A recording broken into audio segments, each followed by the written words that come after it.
our economy is on life support. And the fuel that I have proposed is bold. We don't need some mild fuel in this engine. We need some bold fuel. And I call it my 9-9-9 plan. Why? It starts with, watch this, y'all. Throw out the current tax code. Get rid of it.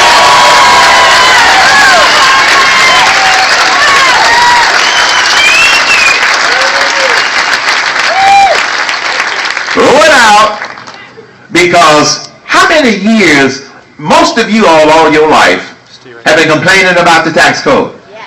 We know that it's messed up, but nobody had the guts to say we need to throw it out. Now, once you throw it out, then we pass the 999 legislation. 9% business flat tax, 9% personal income flat tax, and a 9% national sales tax. It is called revenue neutral. What that means is it replaces the payroll tax, the capital gains tax, the death tax, and all corporate and personal income taxes we all collect. We collect them all with 999. It's simpler, it's fairer, and it saves us $430 billion a year in filing and compliance costs. 999.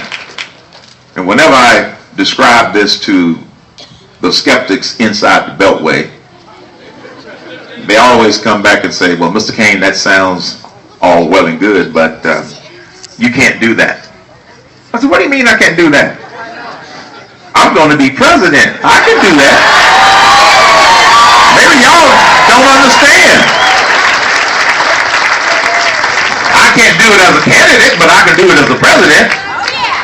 And they said, well, Mr. Cain, you see, you don't know how Washington works. And my response is, yes, I do.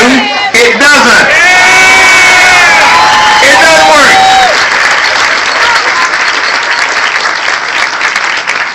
Because you see, my whole idea is something that former Senator Eric Dirksen popularized when he said that when they feel the heat, meaning Congress, they will see the light. My job is to get Congress to give me that legislation. And you're going to be the heat to put on Congress and tell them that you like it, you understand it, and you're going to demand that we pass it. That's how we're going to pass it within the first days of my administration, within the first 90 days.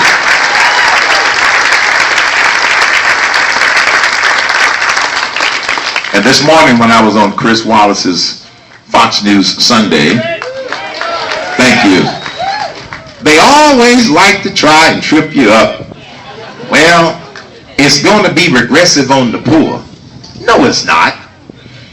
And Chris Wallace, with his sophisticated researchers for his TV program, they went and dug up some analysis that was done by the Christian Science Monitor and tried to basically shoot down my 999 plan.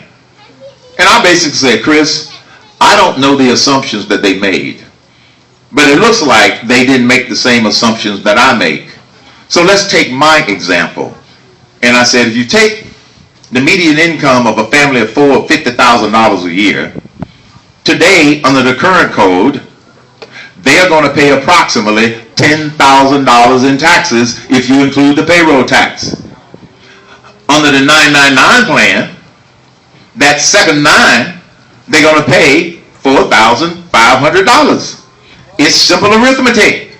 That leaves another $5,500 to help pay your sales tax. Now, if you take all of the money that they have left over and they pay sales tax on every dollar, which meant that they bought all new stuff with the rest of the money, they would still have $2,000 left over after the 9. It's not regressive on the poor. It puts money in the pockets of the poor. It puts puts money in the market. But you notice this microphone system keeps going out on me. Maybe it's because I don't have a teleprompter. It doesn't know how to act. I'm just saying. Maybe if it had a teleprompter, it could feel at home. And so the 999 plan, folks, is bold, but it'll work. And it starts with throwing out the current tax code. Look, our economy is not only an economic imperative, it is a national security imperative. Because all of the other things you want to argue about, all of the other priorities that we have, if we do not get this economy growing the way that it can grow, all of those other discussions are mute. The good news is our economy has the ability to grow at a robust rate. And we can do that. But you got to understand what is the economic engine of it, and that is the business sector. And that's why within the first 90 days I'm going to ask Congress to send me that legislation. Because the American people and the 14 million people that are out of work, they can't keep waiting. And if $1 trillion didn't stimulate this economy, another $450 billion isn't going to do anything differently, which is what the president is proposing.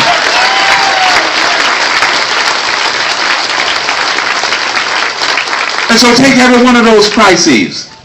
Time does not permit for me to go through every one of them, but I use the same approach.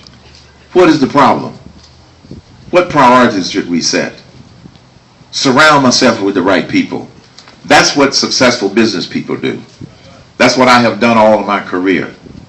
If I had not surrounded myself with good people, I never would have been able to do the things that I've been able to achieve, because I didn't achieve it by myself.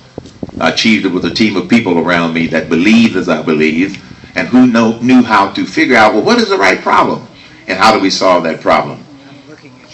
Let's do one other one before we start signing some books. We got a lot of books to sign here today. That's a good thing. We're going to have to go real fast, y'all, okay? Well, let's take another example. Foreign policy.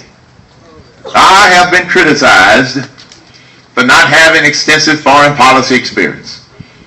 Well, does the guy we have there now have a lot of foreign policy experience? At least I have an approach to foreign policy.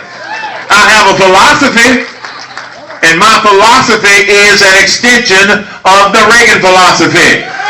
Reagan believed peace through strength. Let me tell you what the Cain doctrine is. The Cain doctrine is peace through strength and clarity. We must clarify who our friends are, clarify who our enemies are, and stop giving money to our enemies. That's my foreign policy approach.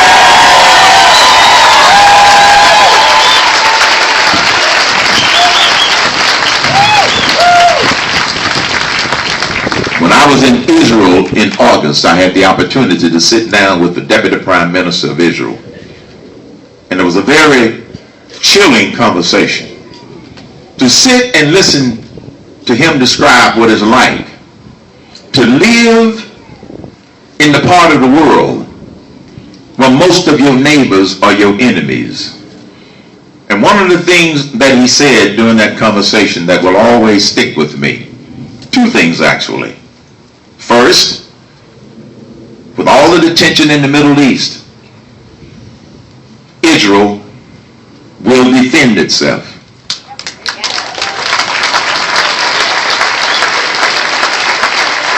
Secondly, and he said, Mr. Cain, unfortunately, we do not know how this administration will react, and we are not sure where this administration stands in terms of their support of Israel.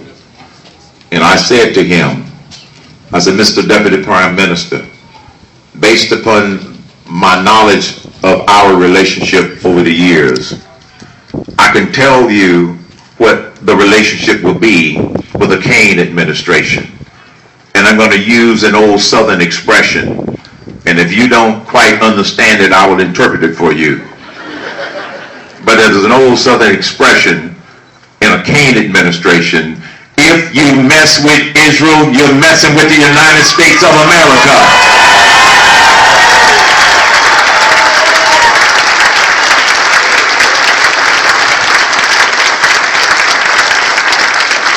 The Deputy Prime Minister said in his accent, Mr. Cain, I think I understand.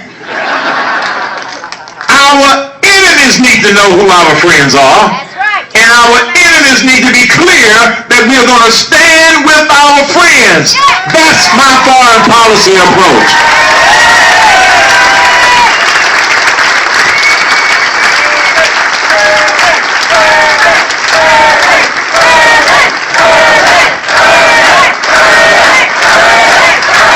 All right, let me finish. Thank you.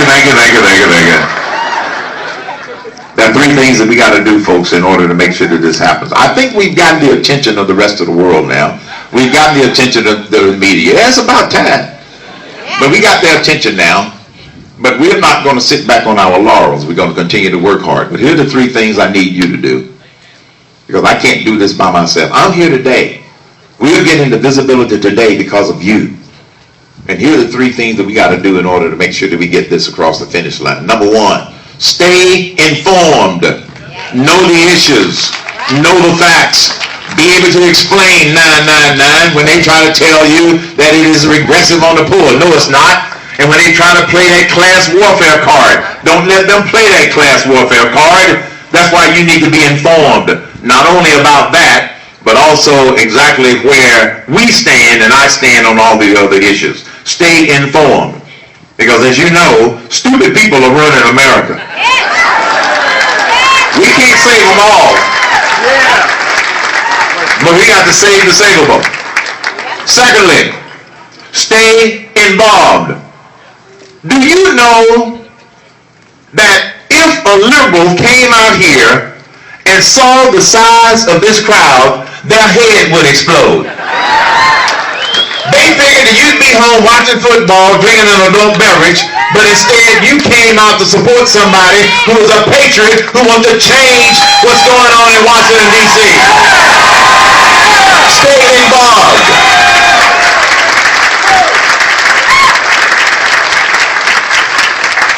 And then number three, stay inspired. They want you to believe that we can't do this. But your presence here today shows that we can do this. And when you come out for events like this, you inspire me, and you inspire my entire staff, and you inspire my family. When I first made the decision to run for president, my wife thought I had lost my rabbit mind. Now today, she is my biggest supporter. Why? Because she recognizes the imperative that we have in this upcoming election. And my inspiration to do this really started 12 years ago when my first grandchild was born. 12 years ago when my first grandchild was born and I looked into that little face, the first thought that went through my mind wasn't, what do I do to give her a good start in life? The first thought that went through my mind was quite simply, what do I do to make this a better nation and a better world? And that's my question to you. What are you going to do to make this a better nation and a better world? Because it is up to us. Because you see, it's not about us, folks. It's about the grandchildren. That's what this is about.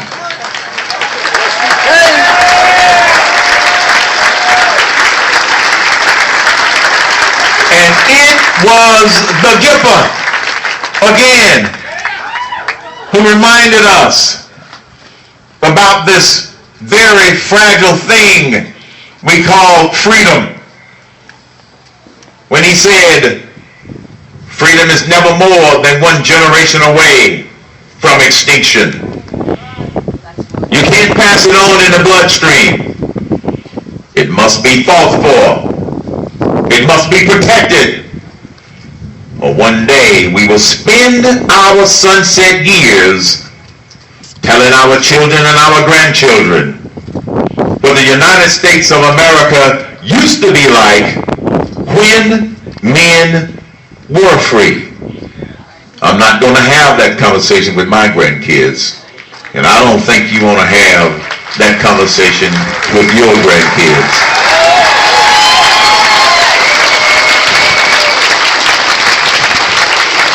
With your help, we can defy the odds. With your help, you can send a problem solver to the White House in November 2012. With your help, we will be able to take that shining city on the side of the hill and push it back to the top of the hill where it belongs. Help me put United back into the United States of America.